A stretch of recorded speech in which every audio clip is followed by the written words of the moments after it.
Well, this is Steve Ridgel, and we've been talking about Rahab. She was the prostitute who found herself in the genealogy of Jesus.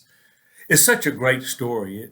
It's a great story for the people who wonder if they're good enough for Jesus, if they're good enough to belong in church. It's a great story for the people who kind of think, if I show up at church, everything's going to collapse.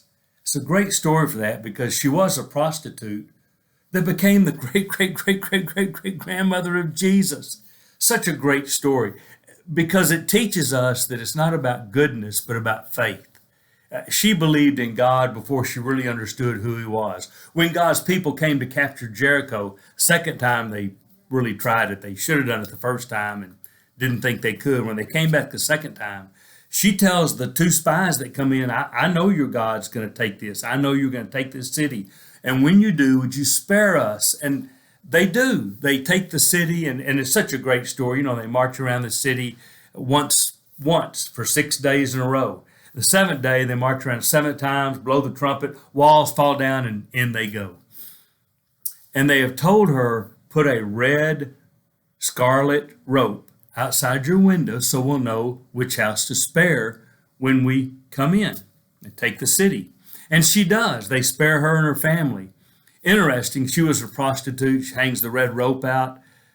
People think the Bible's not relevant, but if you've ever heard the phrase red light district, where prostitutes congregate, sign of a group of prostitutes, that comes from Rahab, the prostitute, and the red scarlet rope hung out her window.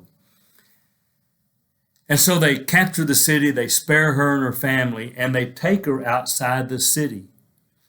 And then you don't hear much about the story until she shows up in the genealogy of Jesus. Now here's what that tells me. They took her outside among the people of God, and Rahab, the prostitute, changed. She may have been a prostitute, but she becomes something very different because evidently she falls in love with the Hebrew, marries him, has a child, who has a child, who has a child, who has a child, right down to Jesus. Now, here's why I love that story. For any of you that have said, man, I wish I'd heard this before. I wish I'd found out about Jesus. Is it too late for me? You can always rewrite your story. Your story can have a different ending than the one that's being written now.